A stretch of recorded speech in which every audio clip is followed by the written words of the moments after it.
Olá! O eucalipto é uma das culturas florestais mais importantes do país, movimentando fortemente o setor produtivo e o agronegócio. No entanto, as regras para o plantio e o transporte dessa madeira ainda geram muitas dúvidas e inseguranças no campo.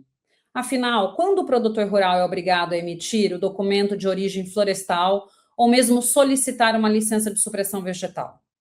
Para traduzir essas exigências legais dessas atividades para os produtores e empresários, recebemos hoje o advogado Henrique Posser, especialista em direito ambiental e agronegócio. Logo após a nossa vinheta.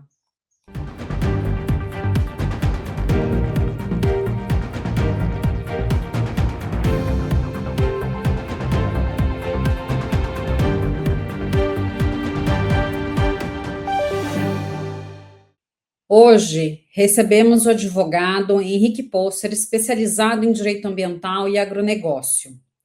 Ele irá nos falar sobre as regras e autorizações necessárias para o manejo florestal do eucalipto. Bem-vindo, Henrique. Olá, bom dia, doutora Renata, tudo bem? Tudo jóia.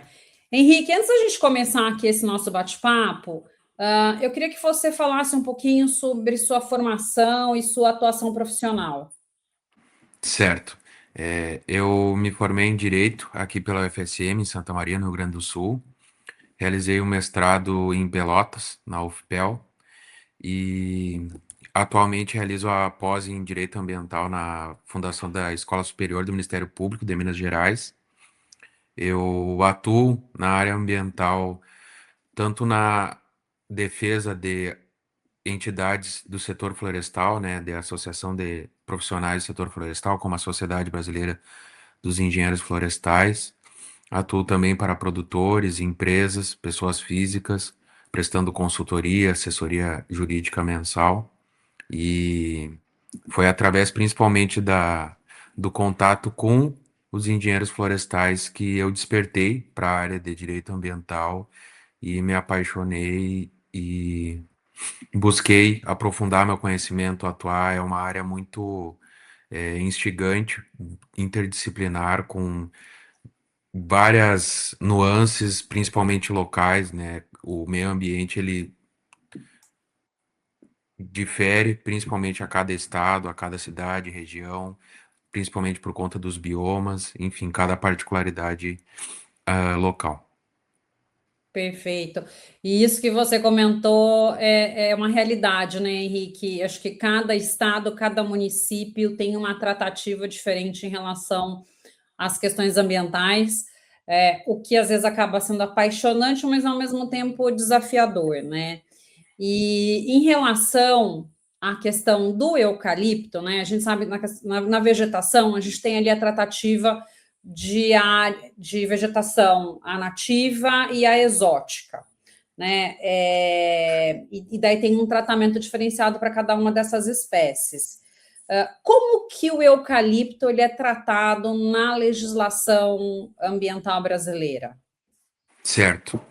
Também acho que, fazendo coro ao que você já mencionou, a nossa conversa aqui, né, eu pretendo apresentar em linhas gerais.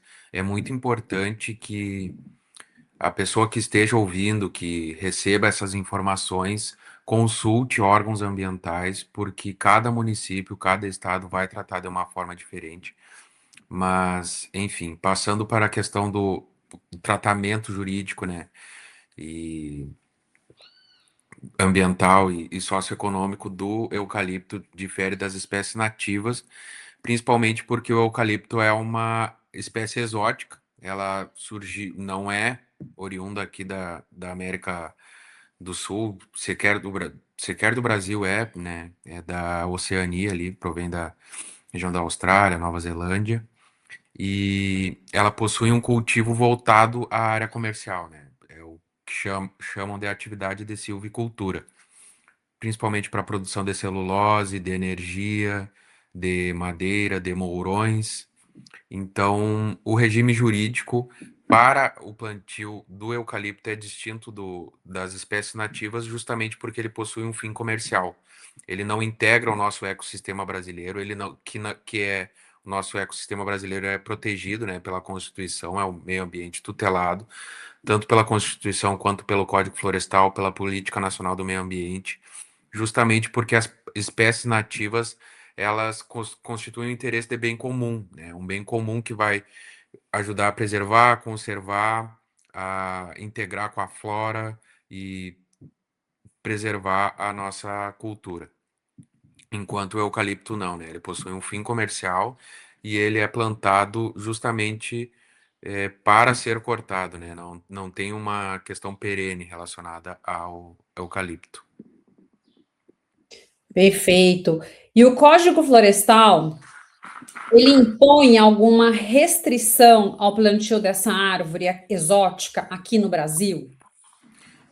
Es- Especificamente a restrição ao eucalipto não há, no sentido de que não é possível plantar eucalipto. O que há são restrições ao zoneamento e ao uso do solo.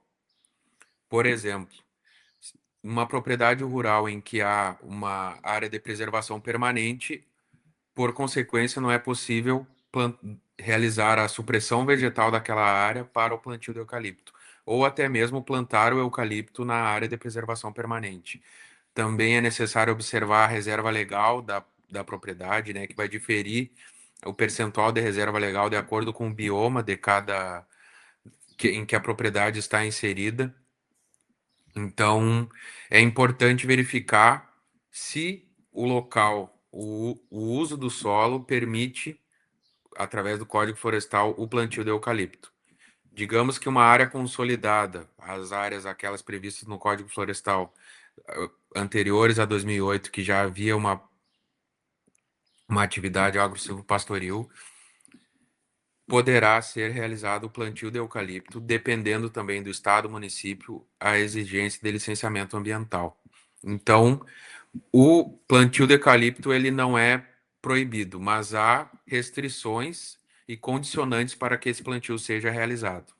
Uhum. Há regramentos específicos, né, Henrique? E é o que você Exato. falou, acho que muda muito de cidade para cidade. Eu sou aqui, né, do interior de São Paulo, de Campinas, e sei que tem também regramento especializado, porque tem plantação de eucalipto em área de APA, né, área de proteção ambiental, que é uma área, né, para quem é um pouco mais leigo na nomenclatura, é uma área preservada pela relevância ali ambiental que tem, mas você acaba sendo permitido atividades nessa área, então moradia, né, atividade comercial, então não é um uso incompatível, é um uso exclusivo de proteção. E nesse caso aqui específico em Campinas, tem todo um regramento, né, não só porque você tem a legislação específica, mas você também tem o plano de manejo daquela APA. Então, são questões aí que as pessoas precisam observar, né? E que muitas vezes tem gente que não faz nem ideia de que você tem todo um tratamento diferenciado para algumas espécies, né? Ou para algumas áreas. Então, isso também é importante levar em consideração. E uma dúvida que eu tenho, Henrique, o que é exatamente esse documento de origem florestal, o DOF? O documento de origem florestal, ele é uma licença obrigatória emitida pelo Sinaflor, que é o Sistema Nacional de Controle de Origem dos Produtos Florestais, e pelo IBAMA, em que ele vai auxiliar no controle, no rastreamento, no transporte, no beneficiamento, no comércio, no armazenamento de produtos e subprodutos florestais. Por exemplo, a partir do momento em que há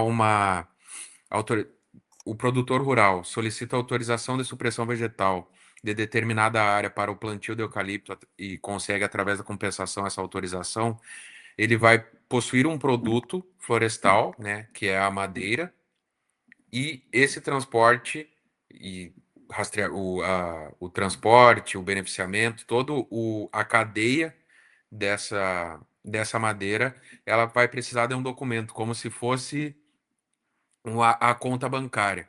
Eu suprimi tantas hectares através do inventário florestal e do manejo florestal. Foi verificado que gerou um volume X de madeira Então, eu teria aquele documento dizendo: eu posso transportar, comercializar, enfim, aquele, aquela quantia de madeira, e isso estará no documento de origem florestal. Vai permitir que todos os atores da cadeia tenham segurança de que aquela madeira ela é legal, né? Não é de origem de desmatamento ilegal. E isso é super importante, né, Henrique? Até para a gente poder ter a manutenção, né, das espécies, de fato, você não ter um corte, né, irregular de vegetação que a gente sabe que às vezes ainda acontece. E é obrigatório emitir esse DOF para transportar a madeira de plantios comerciais de eucalipto? Ou é somente em alguns casos, ou é para toda e qualquer madeira? Como que funciona? O documento de origem florestal é voltado justamente para uma madeira nativa, né? Para o plantio comercial de pinos, eucalipto, não é necessário o DOF, né? Vai ser necessária a nota fiscal, justamente o motorista, o beneficiador, enfim, vai ter que ter a nota fiscal da origem daquela, daquela madeira ali comercial, né? O eucalipto ou pinos, por exemplo. Mas para as outras plantas nativas, aí sim vai ser necessário. Para o eucalipto, não. Justamente porque é comercial, então vai ser a nota fiscal somente. Tá, perfeito. Segundo, né, as normas ambientais, para quais tipos, então, de floresta o DOF ele acaba sendo exigido? Exato. Vai ser exigido, por exemplo, para, digamos que você realizou, eu havia mencionado, né, autorização de supressão da vegetação, realizou um plano de manejo florestal sustentável, porque também, né, a vegetação nativa, ela pode adquirir um fim comercial, não necessariamente é somente o eucaliptus e o pinus, né? Digamos, por exemplo, o exemplo assim mais comum que a gente tem é o pau-brasil para o uso de. Agora me fugiu o nome, mas para violinos, né? Para instrumentos musicais, por exemplo, para Brasil é uma madeira excelente. Porém, obviamente, é necessário, e aí até para exportação é necessário esse documento de origem florestal. Aí, nesse caso, o que será feito? O DOF, ele vai, que a gente chama, vai haver, por exemplo, um plano de manejo florestal sustentável. Então, uma área em que é plantada aquele tipo de madeira de vegetação nativa, com a autorização, o licenciamento ambiental, houve a permissão para explorar comercialmente aquela área, através de seja havendo uma compensação ou outra forma que autorize essa exploração econômica, da atividade econômica, e aí sim, para, por exemplo, foi feita a coleta da madeira ali do pau-brasil, seja com madeira bruta, semi-processada, ou até mesmo já beneficiada, aí sim vai ser necessário DOF. E aí não Uhum. vai precisar também, digamos, quando o produto já está acabado, né? Já é um móvel concluído, uma porta, uma esquadria, mas sim para a cadeia anterior. Tá, perfeito. E, Henrique, a legislação ambiental, ela está sempre em alteração, né? E as recentes, então, atualizações da Lei 15.299 de 2025, elas mudaram algo na fiscalização dessa madeira? Antes mesmo de eu falar do eucalipto, foi bem impactante a lei federal a 15.299, justamente porque ela alterou, a, definiu um prazo de 45 dias para que o órgão ambiental respondesse sobre o requerimento de poda de árvores em situação de risco, né? Digamos que há uma árvore que ela está trazendo um risco ali para um edifício, para a própria, digamos, o passeio público. Então, o órgão ambiental possui um prazo, né, para que não haja um problema que a gente tem, né, que é a questão da burocracia, da demora imotivada. Então, isso trouxe esse impacto, né, essa alteração da lei 15.299.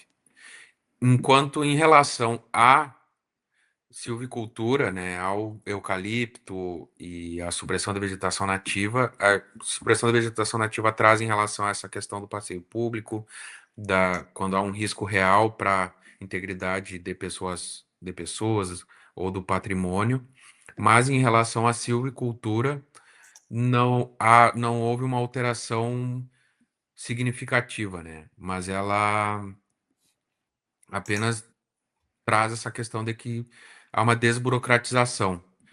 No Rio Grande do Sul, por exemplo, houve a publicação da CONSEMA, né? A resolução do CONSEMA número 543 de 2026, que retirou a atividade de silvicultura exótica como a atividade passível de licenciamento ambiental.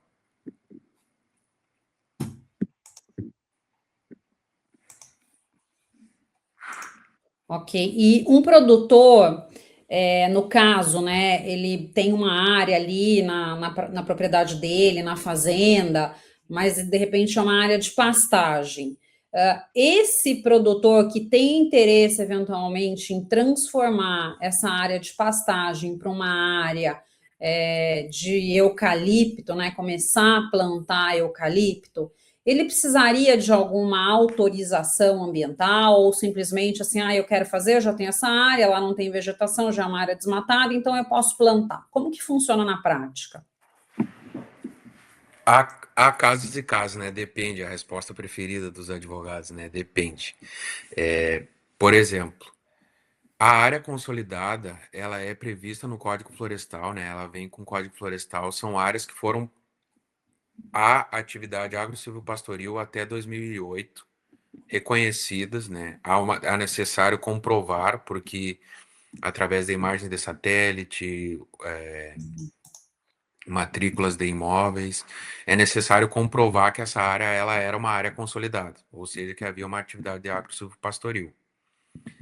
Nessa área, também não basta que ela seja área consolidada, então eu posso fazer o que quero, o que quiser ali naquela área.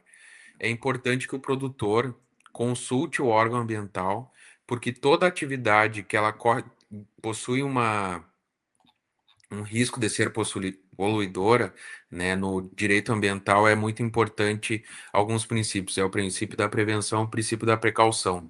E o princípio da precaução, ele vai, digamos, antes mesmo de haver um risco definido, né, obviamente é necessário um nexo causal, é importante que aquela atividade ela não tenha um risco, ainda que não seja palpável, de que há um impacto ambiental.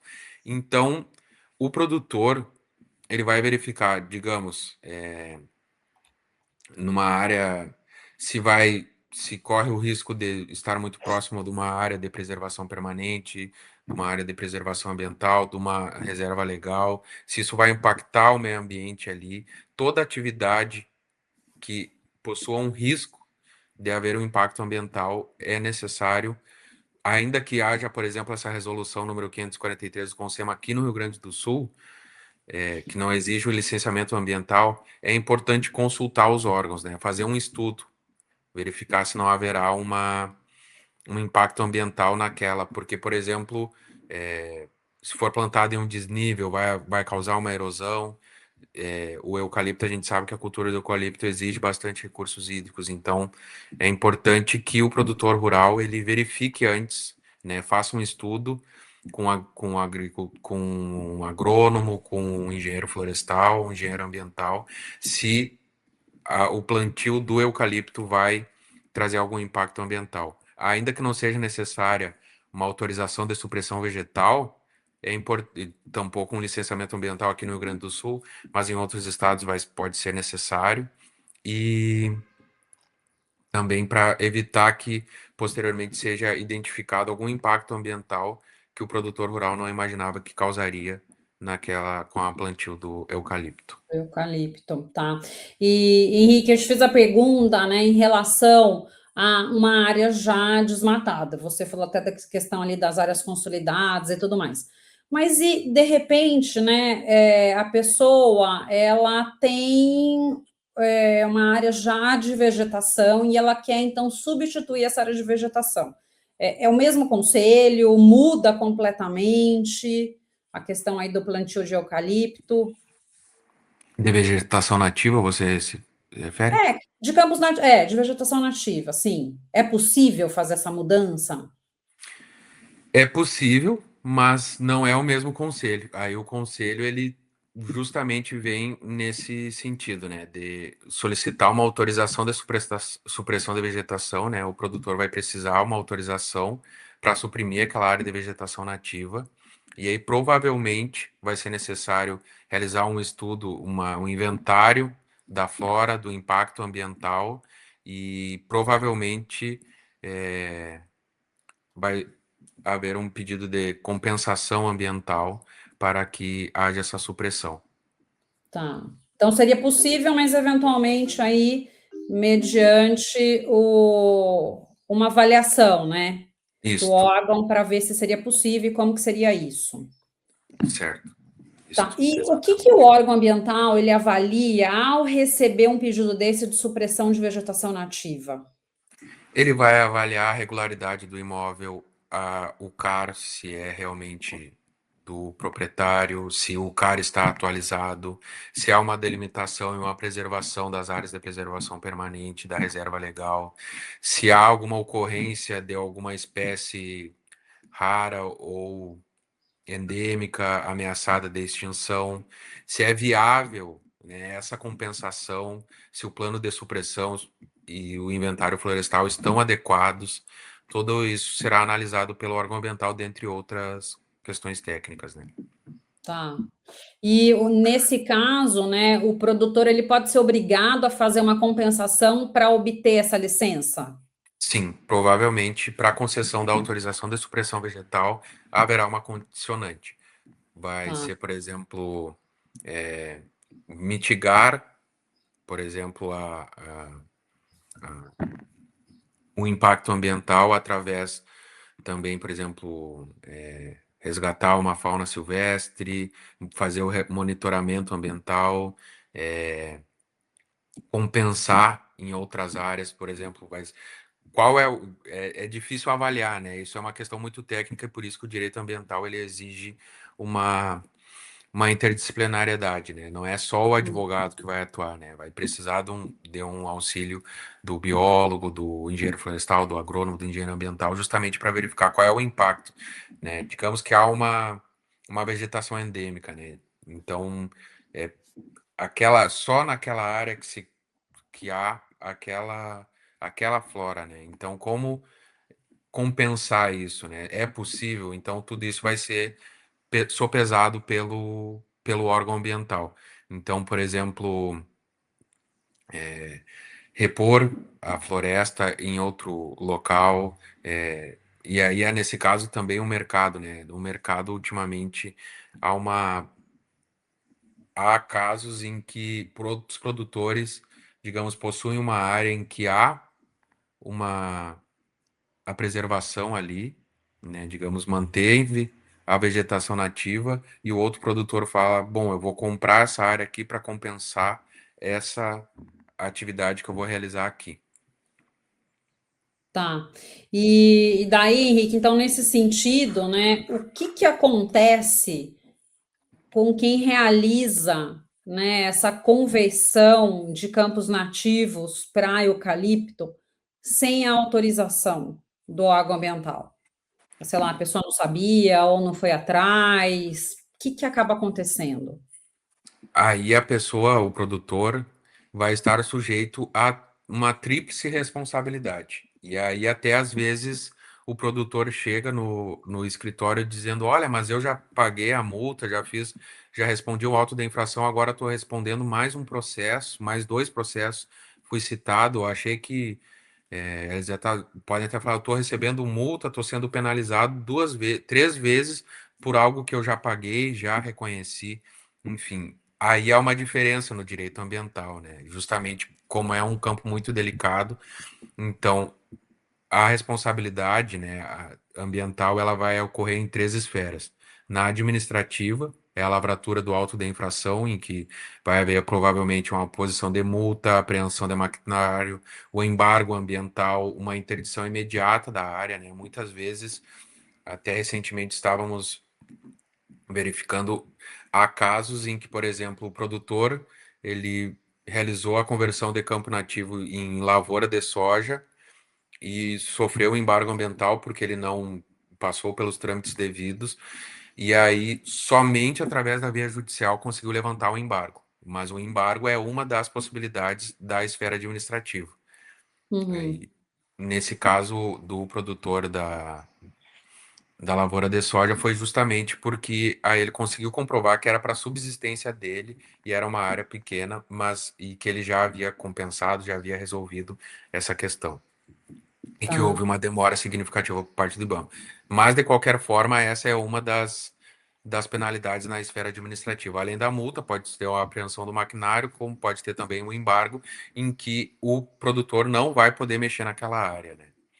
Pode Tá. ter também a questão da esfera civil, em que aí vai ser, por exemplo, definido um plano de recuperação das áreas degradadas, uma indenização por danos materiais, danos morais coletivos, e também a esfera penal, né? Que daí é um crime contra a flora, vai estar sujeitando o infrator, né, o produtor, a penas de privativas de liberdade e restritivas de direito, né? Perfeito. Era o que eu ia te perguntar, porque todo mundo quer saber, né? Eu vou para a cadeia por conta disso? Então, em tese, existe a possibilidade, né? Existe possibilidade, em tese, não é tão comum, né? Porque aí tu consegue, né? Normalmente nos casos a pessoa não possui bons antecedentes, a pena não é tão alta assim, é possível converter em outras formas de penalidades da área penal, mas há esse risco sim, né? De ir para cadeia por conta da realização de supressão sem autorização. Uhum, tá. E Henrique, então, assim, de forma breve, resumida, é o tipo de vegetação original é que vai ditar a necessidade ou não do licenciamento ou do que precisa ser feito em relação à área. Exato. O tipo de vegetação, a área em que vai ser realizado, se é área de preservação permanente, reserva legal, área de preservação ambiental, tudo isso vai ser considerado, né? Tá, perfeito. E uma outra coisa, né? A gente começou falando do DOF, veio para cá, mas se o DOF, né, ele acaba não sendo exigido para a questão do eucalipto, como que os fiscais, então, eles acompanham a rastreabilidade? Como o eucalipto é um produto, então vai ser através da nota fiscal como, como qualquer outro produto comercial, né? A nota fiscal vai ter que constar o volume, a origem e qual produto é, né? Se é lenha, se é a madeira, se ele está beneficiado ou não. Mas através da nota fiscal, a nota fiscal e, obviamente, né, os documentos de quem está transportando Tá, já auxiliam na segurança de quem comercializa. tá, perfeito. E quais os documentos, né, o motorista ele deve ter em mão, então, durante o transporte dessa carga? Porque acho que essa é uma dúvida, né, para quem transporta. Como que eu consigo demonstrar essa regularidade? É justamente através da nota fiscal, né? Tem que da nota fiscal e vai depender também de cada receita estadual, conforme o estado, mas a nota fiscal e a documentação de porte obrigatório, né? Que seria o CNH, CRLV do veículo, mas é basicamente esses documentos. Como é um produto, basta apenas a nota fiscal, obviamente, preenchida corretamente e a documentação de quem está transportando. Uhum, tá. E o IBAMA, ele faz alguma exigência específica em relação às notas fiscais emitidas? Seria a identificação da espécie, né? Se é eucalipto, se é pinus, indicação de onde foi plantado, madeira de floresta plantada, se é, enfim, o volume expresso em metros cúbicos, a origem, o nome do imóvel, a inscrição do cara e a qualificação das partes, né? De onde está vindo para onde está indo. Tá, perfeito. E como que as boas práticas de registro ajudam o produtor a evitar, né, notificações ou alguma irregularidade? Ajuda justamente, por exemplo, numa imagem de satélite que não foi bem analisada, numa sobreposição de imagens de CARES, por exemplo, o produtor ele vai conseguir fazer uma defesa administrativa muito qualificada, vai demonstrar, por exemplo, digamos que o fiscal do IBAMA é novo, disse, não, isso aqui não é de eucalipto, é de outra, é de exótica, enfim, né, já passou por um beneficiamento, ele confunde. Então, tudo isso, digamos que uma anotação de responsabilidade técnica do inventário, do manejo, as autorizações de supressão, caso ele tenha transformado a área, imagens de satélite, tudo isso vai garantir uma defesa qualificada e uma comprovação plana, digamos, que chega o fiscal e diz, não, tá aqui, eu tenho todos esses documentos, tenho toda a cadeia de custódia, demonstrando que desde o início foi solicitada a autorização, o licenciamento ambiental, foi feito um estudo de impacto, enfim. Tudo isso vai garantir uma defesa mais qualificada. Uhum, perfeito. E, Henrique, no seu dia a dia, né, na sua prática, o que que você observa em relação às principais dúvidas, sobre essa questão aí de plantação de eucalipto, o próprio transporte, emissão de DOF? O que que você percebe aí como a maior dor, né, das pessoas? É, acho que a gente explorou muito bem, assim, eu vejo que a entrevista ela é bem, claro, né, por ser realizada por ti, que já tem uma experiência, assim, é uma entrevista muito bem qualificada e já demonstra justamente as dúvidas que os produtores possuem, né, principalmente por conta das redes sociais, são disseminadas algumas informações não completamente verídicas, né? Desses tempos, por exemplo, justamente um produtor questionou: preciso da autorização para cortar eucalipto para lenha? Aí eu disse: tá, mas tu tá falando em que quantia? Não, é só aqui para perto de casa, para usar aqui na, na própria sede, né? Falei, olha, não precisa, porque justamente já está tudo regularizado. Então, vem essa incerteza de que imagens de satélite, qualquer desmatamento vai ser penalizado, né, independentemente da origem da planta, mas também, principalmente em relação ao transporte, né, o que precisa para realizar esse transporte, mas também tem em relação à regularização de sobreposição de plantios, áreas de pousio também é muito interessante e importante. É uma dúvida que surge, por exemplo, é comum em alguns lugares que se realize uma área de pousio, então o produtor ele vai deixar uma área que era de área consolidada, ele vai, digamos, deixar de explorar aquela atividade, vai haver uma renovação da vegetação nativa como área de pousio, para depois ele vai novamente retornar para a atividade agro-silvopastoril. É importante que ele documente justamente que aquele plantio era histórico e que durante um breve período ele fez essa área de pousio, para justamente evitar que numa imagem de satélite seja verificado que, digamos, em 2019 foi feita estava a vegetação nativa e depois em outro ano não havia mais aquela vegetação, estava sendo explorada a atividade. Então, o produtor vai poder comprovar que antes daquele período ele já explorava a atividade. Uhum. Perfeito. Henrique, você falou, tocou num ponto aí, né, que eu acho que é super importante, a questão de você demonstrar isso, né, você ter esse histórico, porque a gente nunca sabe o que pode acontecer no futuro. E hoje, cada vez mais, essa questão de imagem de satélite, que muitas vezes não tem, né, não tem talvez uma assertividade em relação a determinadas áreas, né? A gente ainda tem umas dificuldades tecnológicas a vencer. Então, eu acho que é importante justamente isso, né? Você documentar as atividades, e não é de qualquer jeito, porque isso também a gente percebe que as pessoas, às vezes, elas têm boas intenções, mas acabam fazendo de uma forma errada. Então, ter isso como prática, essa documentação ao longo do tempo, mas de uma forma sistematizada, organizada, com as informações necessárias, para que, de fato, quando você precisar da prova, você poder utilizar essa prova, porque o que acaba acontecendo em alguns casos, você tem até, né, as imagens, mas você não consegue realmente documentar de que foi naquele ano, foi naquela época.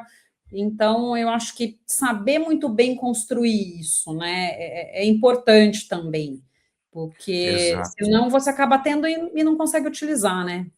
Sim, exato.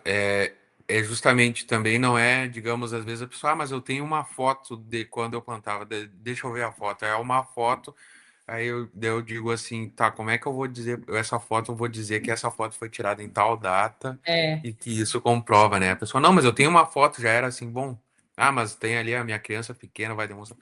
Não quer dizer. O que é importante é justamente um acompanhamento técnico, né, de uma anotação de responsabilidade técnica indicando que foi feito um estudo, que foi feito um manejo, que foi feito a solicitação de autorização para supressão vegetal, o cara manter o cara sim, atualizado, um laudo pericial, né, digamos, as imagens de satélite serem referendadas por um técnico da área, né, um sim, agrimensor, é, enfim, um engenheiro florestal, o padrão das notas fiscais, tudo isso vai auxiliar. É importante justamente esse é, cuidado, né? Não é qualquer prova também, né? Quando a é. gente fala muito bom, muito bem lembrado, doutora. É. E Henrique, como, né, no seu ponto de vista aí, acho que a gente já está dando aí algumas dicas, né, mas como no seu ponto de vista, como que uma assessoria jurídica especializada, ela evita que propriedades sejam embargadas? Porque esse é um outro problema, né? Toda propriedade, quando é embargada, parece que ninguém muito leva a sério o embargo e ninguém muito sabe o que fazer com esse embargo, porque está ali embargado, mas daí a proprietária falou assim, mas e aí, né? O que eu posso fazer? Você não pode fazer, né? Porque ela está embargada. Não, mas. E daí, muitas vezes, você tem a defesa do auto de infração, mas o embargo fica, né? E de repente, sei lá, 5 anos depois, ninguém lembra daquele embargo e a área, o auto de infração, às vezes até já foi resolvido, mas o embargo continua ali, né? Então, Exato. como que você vê, né? Que dica você dá nesse aspecto? Verificar o cara, primeiramente, né? Por exemplo, fazer uma repassar assim a propriedade, né? Vamos abrir o cara, vamos ver se tem alguma atividade que está sendo realizada em área de preservação permanente, se está sendo respeitada a reserva legal, exigir, por exemplo, no caso do embargo, esse caso específico, a gente pode solicitar via judicial ou administrativa o levantamento do embargo, comprovando de que já foi feita já foram atendidos os requisitos administrativos, já passou a punição e que aquele embargo não carece de fundamento, né? Carece de fundamento. Então, mas, por exemplo, o produtor ele vai verificar o cara, o laudo, elaborar um laudo técnico, né? O fornecedor, digamos, tu vai pedir, né? Tu é o comprador, tu vai exigir do fornecedor que aquele produto ele possui está legalizado nos contratos, seja contrato de arrendamento, contrato de parceria, até de compra e venda, uma cláusula de responsabilidade ambiental, uma garantia de origem dos passivos e também garantir, através do auxílio de técnicos da área, de que o volume daquele produto está adequado com aquilo que está expresso na nota fiscal. Enfim, são várias as dicas, né? Mas acho que para aquelas pessoas assim que estão perdidas agora, assim, eu não sei, nunca parei para pensar nisso, digamos, o produtor diz. Então, o cara ele está correto, vamos verificar esse cara, vamos fazer uma visita na propriedade com um técnico também auxiliando para verificar se tudo está sendo respeitado, né? Os requisitos ambientais. Perfeito, Henrique. E quais cuidados práticos você recomenda para garantir a procedência legal da madeira? entra justamente o dever de diligência, assim, essa questão da que eu havia comentado, né, justamente de verificar o CAR, o laudo técnico, cláusula de compliance, é a devida diligência, né, o dever de diligência. Tá, perfeito. E, né, qual que é aí a sua principal dica para quem quer investir de forma segura no eucalipto? Porque tem muita gente, né, que pretende ter isso como uma atividade.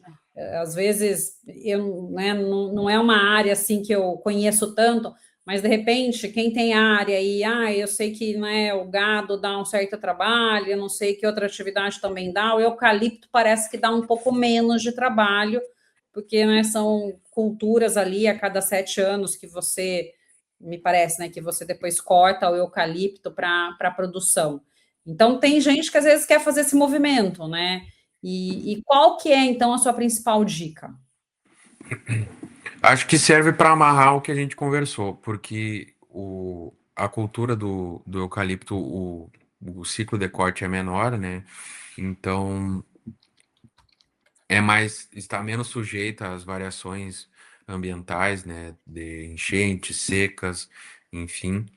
Então é importante garantir que a propriedade esteja 100% adequada. Se as APPs estão sendo respeitadas, se a reserva legal está sendo respeitada, se o uso se realmente o cultivo está adequado ao uso, estritamente ao uso alternativo do solo, se é uma área consolidada ou não, se não há nenhum impacto ambiental na produção, né, no cultivo da cultura. É, a fim de blindar esses embargos e autos de infração, né? Perfeito. Henrique, para a gente finalizar aqui, então, essa nossa conversa, eu queria que você me deixasse uma mensagem para a nossa audiência. A mensagem que eu deixo é que justamente pode parecer para muitos de que a área ambiental ela vem para trabalhar, atrapalhar o produtor, mas na verdade não, né? O direito ambiental ele serve para garantir que a produção seja sustentável. É importante até mesmo, principalmente com essa pressão que o Brasil vem sofrendo de outros países, né, a gente garante que a gente está respeitando todos os bons costumes e as boas práticas da área ambiental, né? O desenvolvimento Uhum, já diz a expressão, né? Um desenvolvimento sustentável, ou seja, vai garantir que aquela produção vai ser possível ao longo de muitos anos.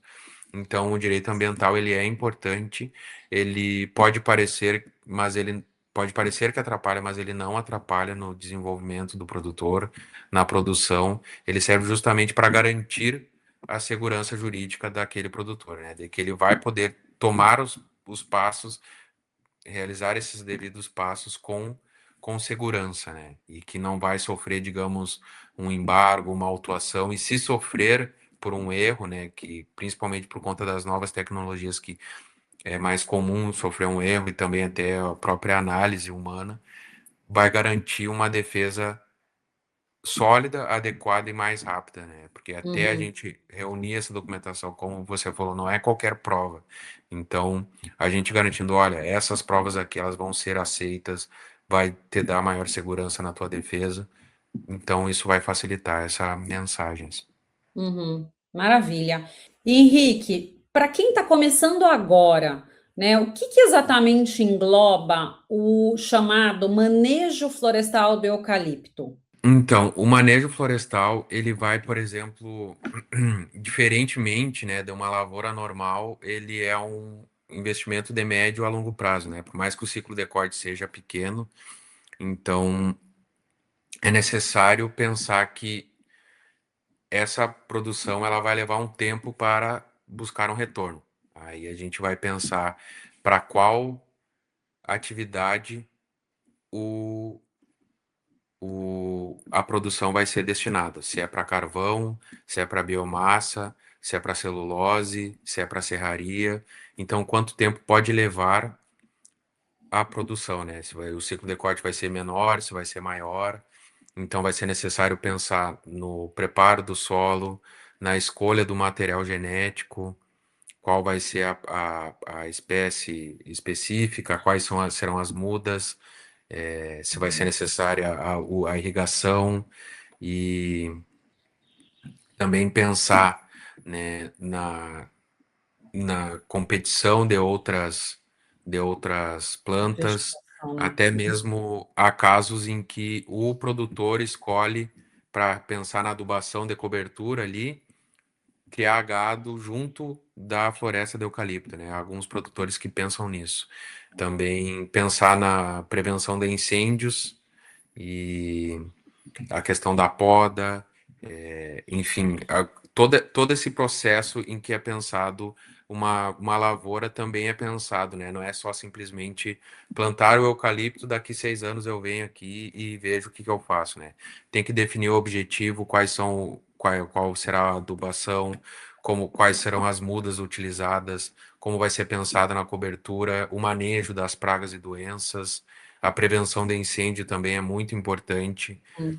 Então, a poda, o desbaste, tudo isso deve ser pensado, né? E nesse sentido entram aí os clientes ali, os engenheiros florestais, que eles possuem basicamente uma graduação voltada a essa o pensamento dessa produção, né? Perfeito. E você tocou num assunto que acho que é super importante, né? Porque quando a gente pensa em eucalipto ou floresta de uma maneira geral, você pensa assim, tá ali, coloquei a muda e vai crescer sozinho, né? E não é isso. Eu acho que esses pontos que você colocou são super importantes, né? Mesmo recuperação de áreas degradadas, então eu só planto, não preciso fazer mais nada. Não, né? Ah, Você tem que cuidar, a questão da mato competição, a questão, né, de formigas e de outros insetos ou pragas que podem atacar e até matar aquela muda, a questão da irrigação. Então, é extremamente complexo, né? Parece que é só chegar ali, fazer um buraquinho, plantar aquela mudinha e ela se cria sozinha. E não é bem assim, né, Henrique? Então, é importante essa colocação sua. exato. E, por exemplo, pensando num plano de recuperação de áreas degradadas, né? Quando eu comecei a atuar, a gente acaba deixando de lado o direito indo para a área técnica da, da, da ecologia, né? Por exemplo, não é simplesmente tu plantar. Algumas árvores vão demorar anos para, para crescerem, atingirem a maturidade. Primeiro vão vir, digamos, as árvores menores, dependendo, é claro, tudo isso que a gente conversa sempre é pensado através do bioma em que aquela cultura está inserida, né? Uhum, Algumas pragas vão surgir somente no Pampa, na Mata Atlântica, no Cerrado. Então, deve ser pensado de acordo com a característica daquela região em que está sendo explorada aquela atividade. Então, tudo isso deve ser pensado, né? Quais são, por exemplo, num plano de recuperação de área degradada, né? A gente vai simplesmente vai cercar aquela área e deixar que volte a árvore nativa, né? A gente tem que pensar também que se a gente planta uma árvore exótica, né? A, o- os pássaros vão levar de uma área para outra, os anfíbios, enfim, tudo isso vai surgir, né? Outros animais, uhum, né? Então tudo isso vai impactar, né? Então, pensar quais serão as árvores plantadas, mas no caso do eucalipto, pensar nessa mato competição, né? Não é só cercar aquela área, aqui vai colocar a muda de eucalipto e pronto, né? Tem que pensar como vai ser adubado, s- cuidar para que não haja pragas, que não haja, digamos, por exemplo, as aves tragam outras plantas ali que vão competir com o eucalipto. Então, isso é muito importante, né? uhum, Demanda o mesmo que uma lavoura, digamos, de soja, de arroz, vai uhum, precisar de uma atenção justamente para que evite essa perca, né? Não adianta investir e perder depois, né? Para uhum. aproveitar o máximo daquilo. Sim. E pensando na prática, como que o produtor rural ele pode fazer uma checagem ali preventiva da sua propriedade antes de iniciar o plantio? Porque né, a gente até comentou de algumas questões, mas isso é super importante também para verificar a regularidade, né, da área. Então, você já mencionou a questão do CAR, que é importante, mas o que mais, né? Porque acho que não sei se todas as informações de fato estão no CAR, e muitas vezes o que está no CAR não reflete a realidade da propriedade, Isso. né? Então, acho que talvez a primeira coisa seria fazer essa checagem, mas e além disso? Além disso, a área ali, por exemplo, a matrícula do imóvel, verificar se há alguma averbação também. Um auxílio de um técnico para verificar se aquela área está adequada com a legislação ambiental, né, com o Código Florestal, com a Política Nacional do Meio Ambiente, enfim. Então, não apenas o CAR, mas também outras formas, né, através da questão técnica, da matrícula, por exemplo, se é um contrato de arrendamento, se está adequado o contrato de arrendamento, enfim. Uhum, perfeito. E outro ponto, Henrique, além da nota fiscal, quais outros documentos, né, ajudam o produtor a comprovar a regularidade da madeira? Ou simplesmente só o DOF, só nota fiscal? No caso do eucalipto, eu não precisaria do DOF, né? Mas da nota fiscal, tem algum outro documento que ajuda a comprovar a regularidade dessa madeira ou não? Seriam só esses mesmos? Há outros documentos, agora eu não me fugiu da. Me deu um branco aqui, mas há outros documentos a depender do estado, sim, né? Não Tá. apenas o DOF também. Tá, perfeito. E dessa uma última coisa que eu queria saber a respeito das penalidades, porque eu acho que isso é uma preocupação bastante grande, né? De todo mundo que trabalha com alguma questão que possa ter um impacto ambiental. Quais são as principais multas e punições para quem planta ou mesmo transporta o eucalipto de forma irregular? Vai haver a multa pecuniária, né? Justamente a multa em dinheiro, né? Vai até o bolso do produtor. Também poderá sofrer um embargo ambiental, né? Digamos que a pessoa suprimiu uma área para plantio de eucalipto sem autorização, né, sem essa nota fiscal. Tem a questão também tributária, sem uma nota fiscal adequada, sem a indicação correta, né, vai poder também haver uma punição na esfera tributária. E, enfim, essas são as principais, assim. Perfeito. Henrique, muito obrigada pela sua participação no programa de hoje. Certo. Muito obrigado, doutora. Eu Bom, agradeço pela oportunidade. imagina, eu que agradeço. Bom, gente, no programa de hoje, nós recebemos o advogado Henrique Posse, que nos falou sobre as regras e autorizações para o manejo do eucalipto. Muito obrigada a você que nos acompanhou até aqui. Deixe seu like, se inscreva no nosso canal e compartilhe. Nos vemos na próxima semana.